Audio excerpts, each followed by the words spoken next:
हरे कृष्ण। हमारे वैदिक ग्रंथ, शास्त्र व आचार्यगण एकादशी तथा अन्य उत्सवों के वक्त व्रत रखने को आध्यात्मिक जीवन का एक अत्यंत ही महत्वपूर्ण अंग मानते हैं। हमारे आचार्यों के अनुसार ये सभी विधि विधान उनके लिए बनाए गए हैं जो दिव्य जगत में भगवान का संग पाने के इच्छुक हैं। महात्मा गण इन सभी विधि विधानों को मानते हैं, इसलिए उन्हें इसका फल भी प्राप्त होता है। कामदा एकादशी, जिसे फलदा एकादशी भी कहते हैं, श्री विष्णु का उत्तम व्रत कहा गया है। इस व्रत के पुण्य से जीवात्मा को पाप से मुक्ति मिलती है। यह एकादशी कष्टों का निवारण करने वाली और मनोनुकूल फल देने वाली होने के कारण फलदा और कामना पूर्ण करने वाली होने से कामदा कही जाती है। धर्मराज युधिष्ठिर कहने लगे कि हे भगवान, मैं आपको कोटि कोटि नमस्कार करता हूँ। अब आप कृपा करके चैत्र शुक्ल एकादशी का महात्म्य मुझसे कहिए। यह सुनकर भगवान श्री कृष्ण ने कहा कि हे धर्मराज, यही प्रश्न एक समय राजा दिलीप ने उनके गुरु वशिष्ठ जी से किया था, और जो समाधान उन्होंने किया वो सब मैं तुमसे कहता हूँ। प्राचीन काल में रत्नपुर नामक एक नगर था। वहां पर अनेक ऐश्वर्यों से युक्त पुंडरीक नाम का एक राजा राज्य करता था।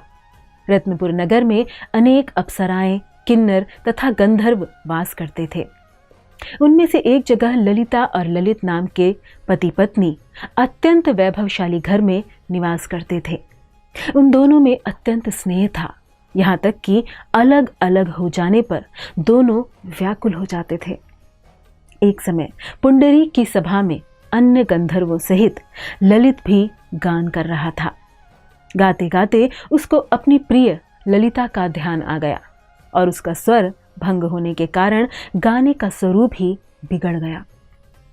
ललित के मन के भाव जानकर कारकोट नामक नाग ने पद भंग होने का कारण राजा से कह दिया। तब पुंडरीक ने क्रोधपूर्वक कहा कि तू मेरे सामने गाता हुआ अपनी स्त्री का स्मरण कर रहा है, अतः तू कच्चा मांस और मनुष्यों को खाने वाला विशाल काय नरभक्षी राक्षस बनकर अपने किए कर्म का फल भोग।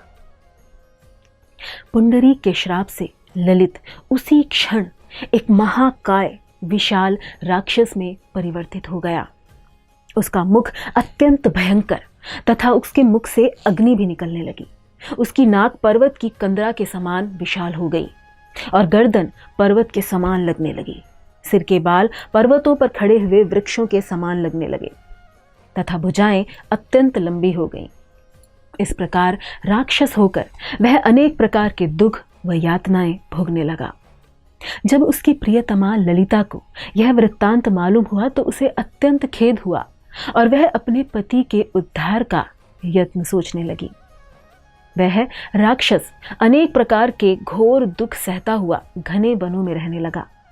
उसकी स्त्री उसके पीछे पीछे जाती और विलाप करती रहती। एक बार ललिता अपने पति के पीछे घूमती घूमती विंध्याचल पर्वत पर पहुंच गई, जहां पर श्रृंगी ऋषि का आश्रम था। ललिता शीघ्र ही श्रृंगी ऋषि के आश्रम में गई और वहां जाकर अत्यंत ही विनीत भाव से उनसे प्रार्थना करने लगी। उसे देखकर श्रृंगी ऋषि बोले कि हे सुभगे, तुम कौन हो और यहाँ किस लिए आई हो? ललिता बोली कि हे मुनि, मेरा नाम ललिता है। मेरा पति राजा पुंडरीक के शाप से एक विशालकाय राक्षस हो गया है। इसका मुझे महान दुख है। उसके उद्धार का कोई उपाय मुझे कृपया आप बताएं। श्रृंगी ऋषि बोले, हे गंधर्व कन्या, अब चैत्र शुक्ल एकादशी आने वाली है, जिसका नाम कामदा एकादशी है। इसका व्रत करने से मनुष्य के सब कार्य सिद्ध होते हैं। यदि तू कामदा एकादशी का व्रत कर उसके पुण्य का फल अपने पति को दे तो वह शीघ्र ही राक्षस योनि से मुक्त हो जाएगा और राजा का श्राप भी अवश्यमेव शांत हो जाएगा। मुनि के ऐसे वचन सुनकर ललिता ने चैत्र शुक्ल एकादशी आने पर उसका व्रत किया और द्वादशी को ब्राह्मणों के सामने अपने व्रत का फल अपने पति को देती हुई भगवान से इस प्रकार प्रार्थना करने लगी, हे प्रभु, मैंने जो यह व्रत किया है इसका फल मेरे पतिदेव को प्राप्त हो जाए, जिससे वह राक्षस योनि से मुक्त हो जाए। एकादशी का फल देते ही उसका पति राक्षस योनि से मुक्त होकर अपने पुराने स्वरूप को प्राप्त हुआ। फिर अनेक सुंदर वस्त्राभूषणों से युक्त होकर ललिता के साथ विहार करने लगा। उसके पश्चात वे दोनों विमान में बैठकर स्वर्गलोक को चले गए।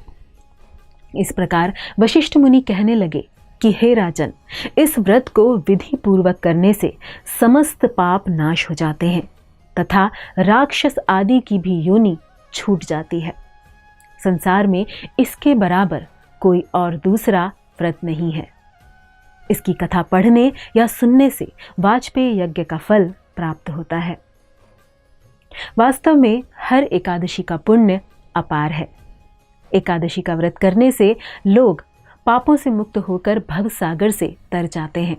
पुराणों में एकादशी के व्रत के बारे में कहा गया है कि व्यक्ति को दशमी के दिन शाम में सूर्यास्त के बाद भोजन नहीं करना चाहिए। रात में भगवान का ध्यान करते हुए ही सोना चाहिए और एकादशी के दिन प्रातः काल उठकर स्नान आदि करके भगवान विष्णु की पूजा करनी चाहिए। पूजा में तुलसी दल, चंदन, गंगा जल व फलों का प्रसाद अर्पित करना चाहिए। व्रत रखने वाले को पूरे दिन परनिंदा, झूठ और छल कपट से बचना चाहिए तथा भगवान के नाम, धाम तथा उनकी लीलाओं की कथा का स्मरण एवं कीर्तन करना चाहिए। कलयुग के लिए श्रेष्ठ हरे कृष्ण महामंत्र का अधिक से अधिक जप करना चाहिए ताकि इन सभी साधनों को यत्नपूर्वक निभाने से हमारा हृदय व हमारी चेतना शुद्ध होकर भगवान श्री कृष्ण की प्रेममयी भक्ति के मार्ग पर आगे बढ़ सके। धन्यवाद। हरे कृष्ण।